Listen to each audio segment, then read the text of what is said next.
Hayırlı erте, efirde Tataristan yanılıqları studiyada Gülnaz İbrahimova. Biz turdan tur efirde işleybiz bugünkü шығарылышта. İgilikli gastroller Respublikada Donbas Jır hem Biyo ansamblinin xayriye konsertlari bara. Ramazan İgilikli işler ayı Respublikamızda iftar meclisleri devam ete. Unutulmazlık uçraşı Qozanda Şermişen rayonu Yoqtaşlıq Jamğiyetining 30 yıllığına bağışlangan konser tamaşa uzdu.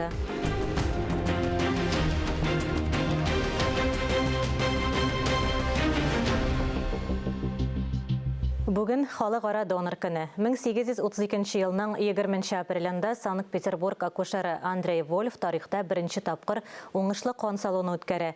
Әлігі дата Россияда донорлық өсішінің башлануы болып санала. Қан беру акциялары даими уза. Анда ел сайын 32 мыңнан артық кіші қатнаша. Бүгін тілеушілер республика қан беру өзегінде қан бере ала.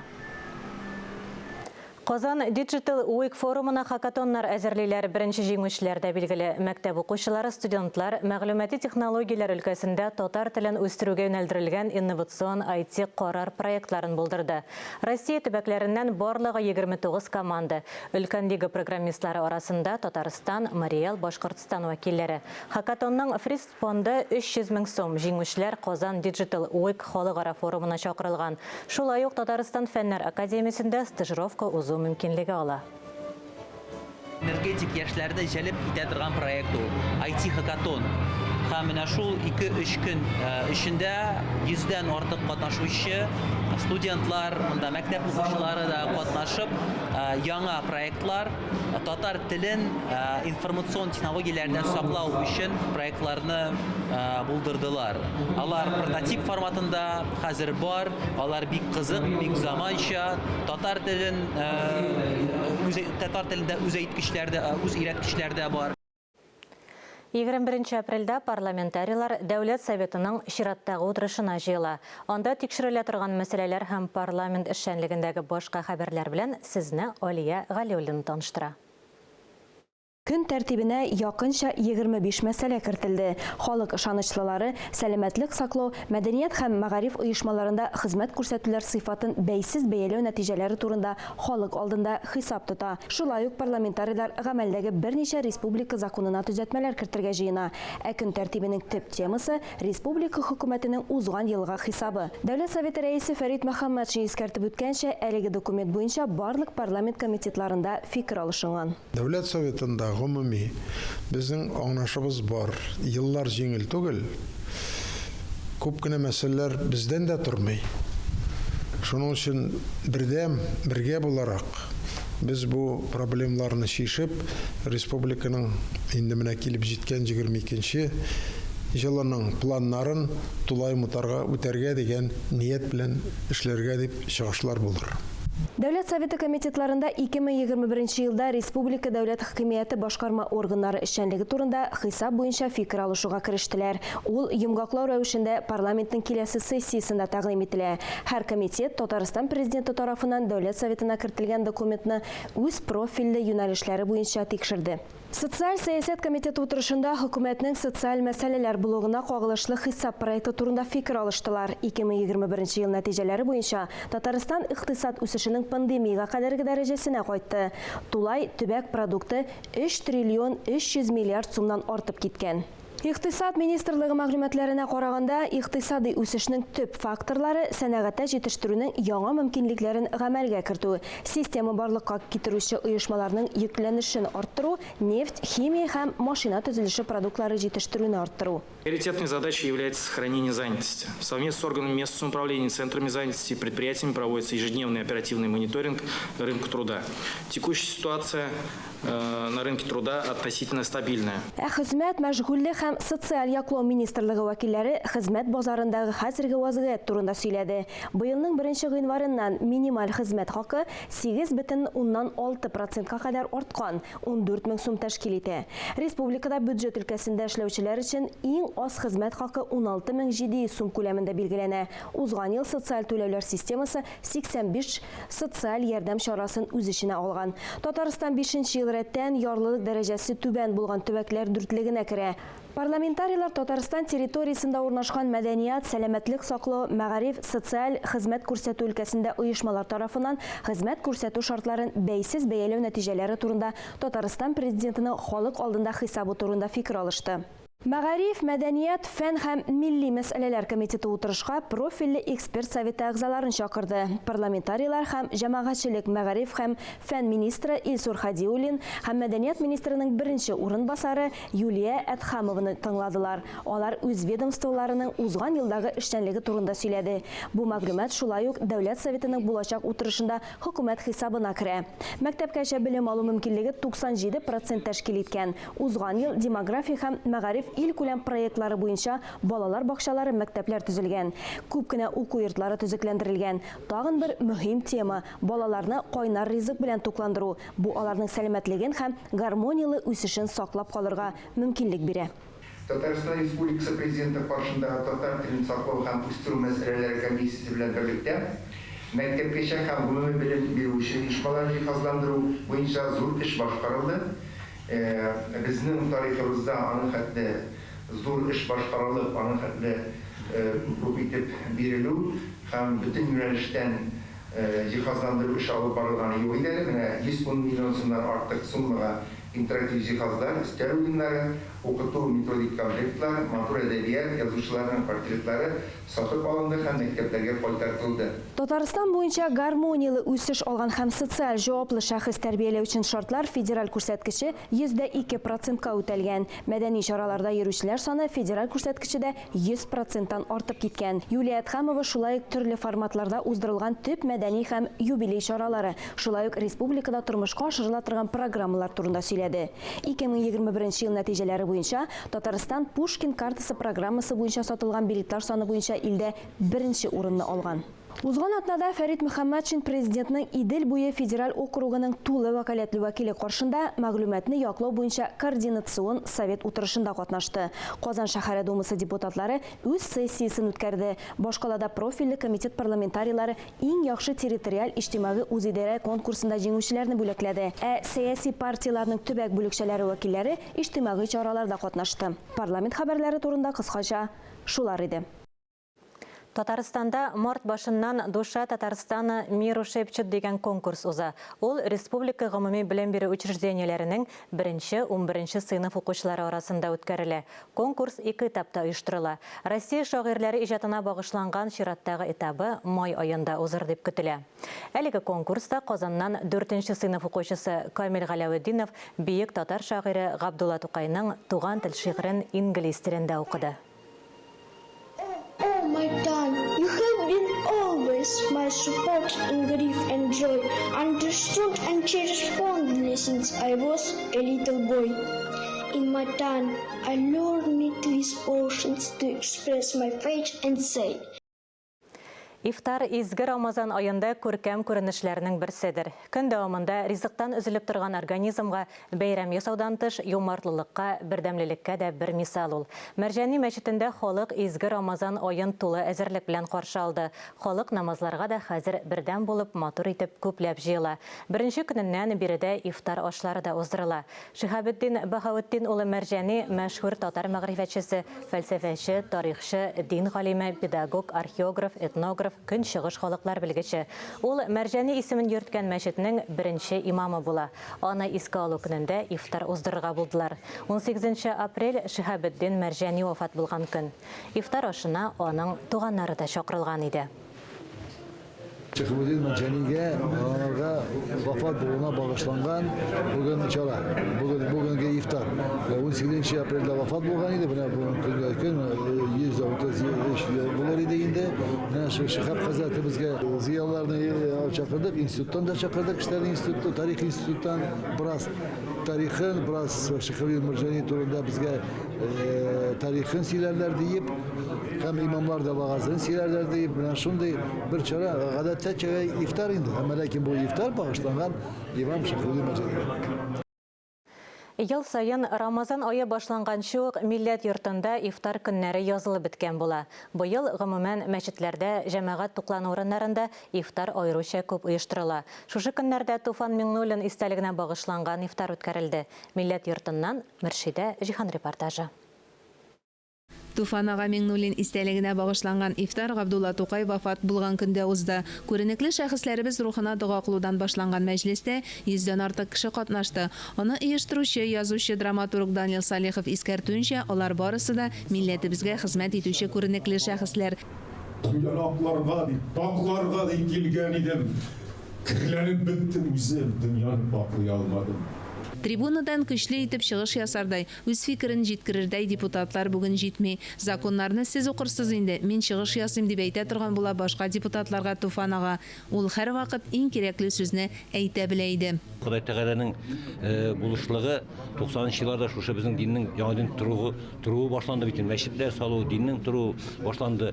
Чыннан да менә хәзер соңгы елларда кеше аңлый башлый, кешенең аңына килә башлый, конечно, улгая барган саен. Мин үзем дә менә уразадан берничә еллар полностью булса тотам, менә хәдә без уразада менә иптәшем белән уразада. Бу соңгы елларда гына шушылай киң колач алган ифтарыбызны тагы да үстерергә. Монда бит инде менә күрәсез, теге уразда тотмаган кешеләр булса да зурлап чакырганнар икән, мин килдем. Аннан соң менә инде безнең бийек шушындый драматургыбыз, Туфан абыйның монда рухына да дуга кылырга диделәр бүген. Шушында булгач, монда инде теге уразда тотканына дип әйтеп булмый. Уразда тотмаганда күңелендә булырга тиеш кешенең.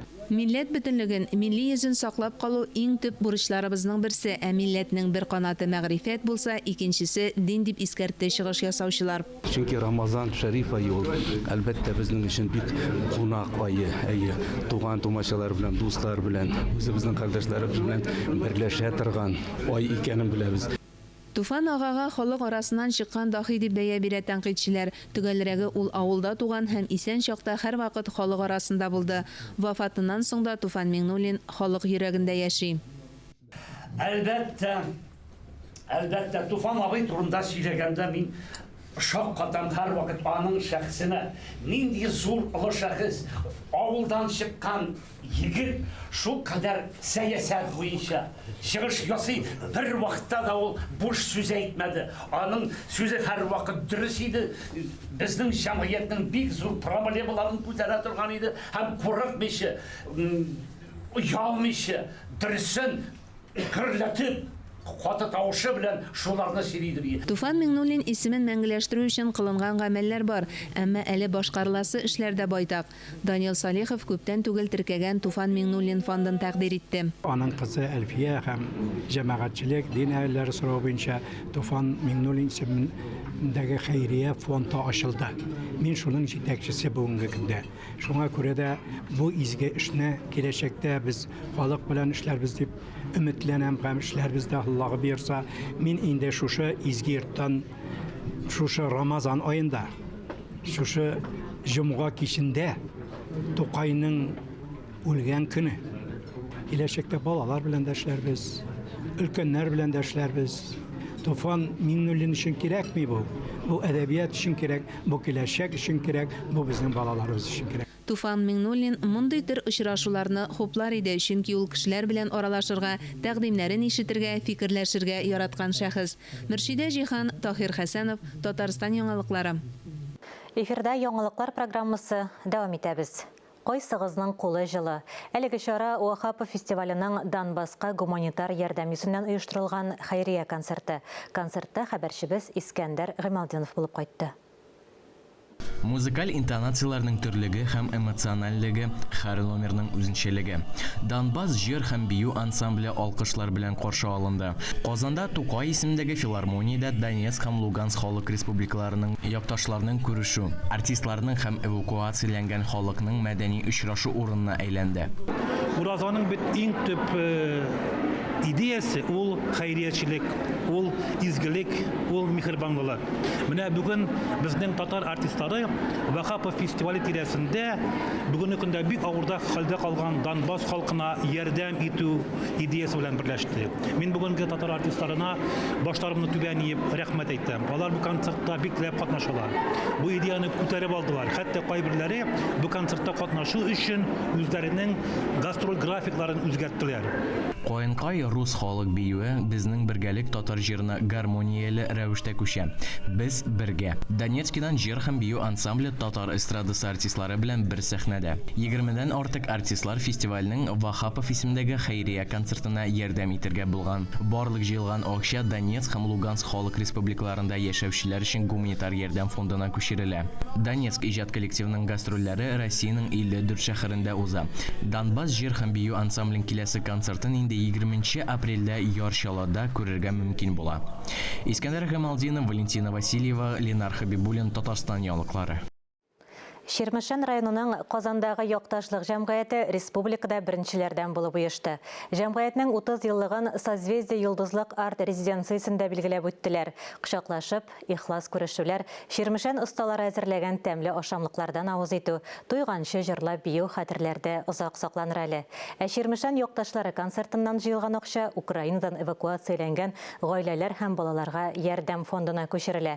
Очрашуның күркәм кызыклы мизгелләре Фәнис Мөхәммәтовның махсус репортажында.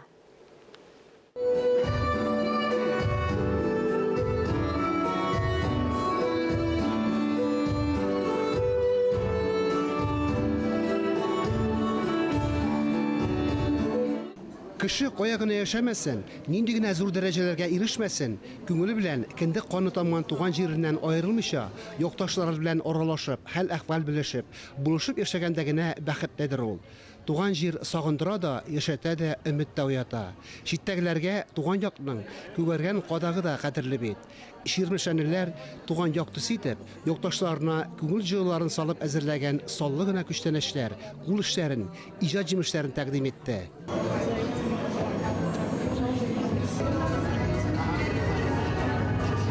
Ширмешән мишәрләренең бренды булган Подгорный биюе көй яңгырый башлагач, күпләр яшь якларын искә төшереп, җилкенеп биеп алды.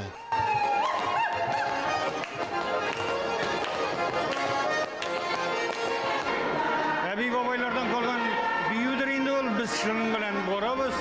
Без мишәрләр бит инде, мишәр бию инде ул. Янәсе Ширмешән буйларында туып үскән, гомер иткән һәм үзенең юлларын төрле якларга Рәсәй күләмендә булмасын, Казан күләмендә булмасын, төрле мәчетләргә чыгып киткән һәм үзләренең гомерләрен итеп ятучы якташлар белән берләшеп 30 еллык юбилей кичәсен үткәрәбез.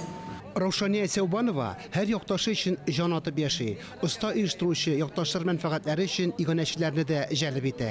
Менә акчалата бирәбез инде шул очрашулар, менә истәлләр әзерләр өчен инде төрле менә китаплар алыр өчен менә шундый нинди мөмкинлекләр бар, шул яклардан булышырга тырышабыз. Да, мәчетләргә менә кайткан вакытта инде тырышабыз килергә, күрешергә, менә мәчетләргә кайткан сайын кунакка бит инде менә кайтабыз. Ялларга кайткан вакытта шулай мәчетләргә менәргә тырышабыз, менә ифтарларда очрашырга тырышабыз, менә күрешәбез, Аллага шөкер. Якташлык җәмгыяте эшләнгән эшләре белән республикада яхшы билгеле. Һәр елны грант ата. Бу юлы районның җирле үзидарә җитәкчеләрен, мәдәният өлкәсендә казанышларга ирешкән якташларын зурладылар. Рәхмәт хатларын, истәлекле бүләкләр тапшырдылар. Ширмешән бүген Казан уртасында гөрлей. Туманов Дмитрий Александрович бит инде безнең менә якташыбыз. Ул менә үзенең арт созвездие резиденциясын бирде якташлар җәмгыятен үткәрү өчен шул чарага. Бик матур итеп үткәрәбез, Аллага шөкер. Җыелалар, киләләр, халык сагынган, бер-берсен сусаган. Инде бит пандемия вакытында ябылып та тордык. Менә хәзер бергәләшеп, матур итеп гапләшеп, нинди сорауларыбыз бар, нинди авырлыкларыбыз бар, бергә киңәшеп, кемнәргә нинди ярдәм кирәк, бергә шулай ярдәмләшеп, матур итеп яшибез. Ширмешән осталары салган мишәрчә әйтсәк, түгәрәк әпәй, телеңне йотарлык бавырсак, кош теле, башка тәмтемнар барысы да туган як бизәкләре булып, балачак тәэсирләрен искә төшерде. Тансык чишмәсе суыннан кайнатылган кайнарчадан да авыз иткәч, күңелләр тәмам җылынды. Безнең семьяда 5 бала, әти-әниләр укытучы булган. Шуның өчен безнең районда бер абыем туган Кармышта, бер абыем Лашманда, апам Таңбаядыр, Яминкәдә, безнең бөтен районда туып, киреп, эшләп йөргәннәр әти-әни. Түбән Каманың Нижканс нефтехимда эшлим, председатель правком булып, рәисе булып эшлим. Шуның өчен без кайдаларда эшләсәк тә, без үзебезнең туган ягыбызны яратабыз. Шуның өчен без үзебезнең районыбызны бер вакытта да онытмыйбыз, һәр вакытта без авылга ничек ярдәм итү буенча булышабыз. Менә сабан туйлары үткәрәбез, төрле спорт ярышлары үткәрәбез район күләмендә инде Чирмешәндә мин шахмат буенча турнир үткәрәбез. Без март аенда инде менә шуның өчен һәр вакытта без элемтәдә торабыз. Ну, у меня очень много здесь и одноклассников, и тех людей, с которыми я начал общаться здесь, уже будучи в Казани. У меня мой товарищ Фаниль Мухтарович Закиров, он одним из активистов, одних из, скажем так, активных участников землячества является. Вот с ним прежде всего я общаюсь, конечно. Ну и, конечно, вот тут Амир Валеев, Наиль Валеев. Это люди, с которыми я вырос на одной улице, поэтому вот с ними в основном общаюсь, это мое поколение. Пандемия чорында барыбызның да сәламәтлеге сагында уяу торган, тәүлек буена йокы, тыңгы күрмәгән табибларны, шәфкать туташларын хөрмәтләделәр. Конечно, безусловно, те, значит, земляки, которые живут в Казани, ну, наверное, мои ровесники, мы очень близко, тепло общаемся, помогаем друг другу. Вот Рамиль Айбатов, Фаниль Закиров, Рафаэль Шакиров. У нас как бы тесное общение, мы регулярно созваниваемся, периодически встречаемся. Если есть необходимость, мы помогаем друг другу. Безнең табиблар бик тырыштылар. Пандемия вакытында бик кешеләр килде, температура иттеләр. Безнең поликлиника штатный режимда эшләде. Больнияларның һәр больница отдельно сортировать иттек. Сессияда була инде безнекеләр әйткәндә. Больнияларны, авыр больнияларны, температурада больнияларны отдельно киттек. Һәр берсен үзләренә красный зона создавать иттек. Анда безнең врачлар бик тырышып эшләделәр. Район башлыгы Фердинанд Дәүләтшин медицина хезмәткәрләренә тынгысыз эшләре өчен рәхмәт белдерде. Рәхмәт хатларын районның 90 еллыгы медальләрен тапшырды. Якташлык җәмгыяте активистларына да җылы сүзләрен җиткерде.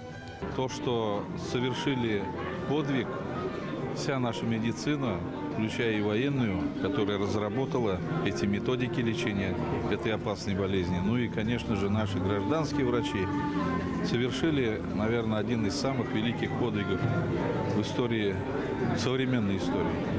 Поэтому хотелось бы им сказать огромное спасибо за их труд. И, конечно же, хотелось бы им пожелать поменьше работы. Для этого, конечно, нам надо следить за здоровьем, чего я и хочу пожелать всем своим землякам. Гәрчә онда тумасам да, мин бераз торган идем.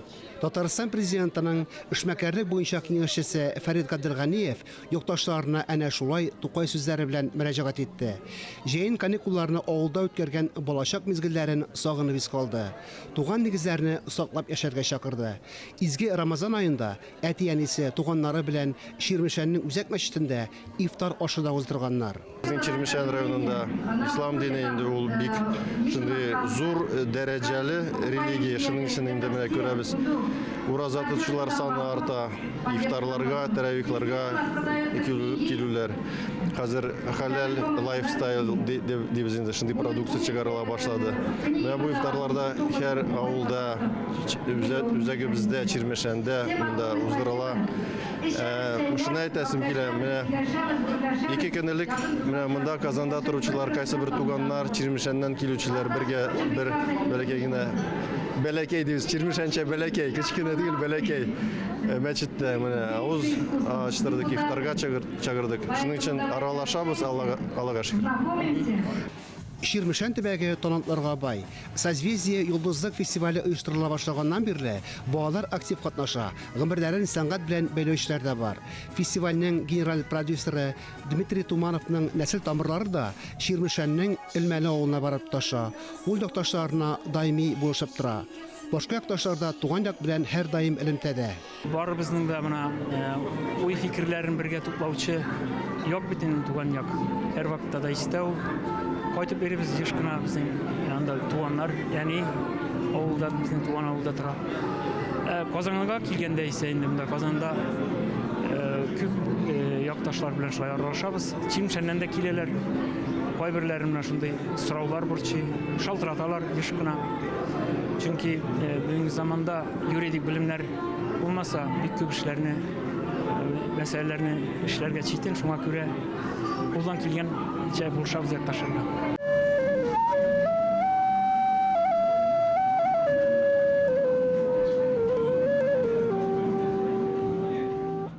Мен үзем агач кесүче инде краснодеревщик урысчалап әйткәндә.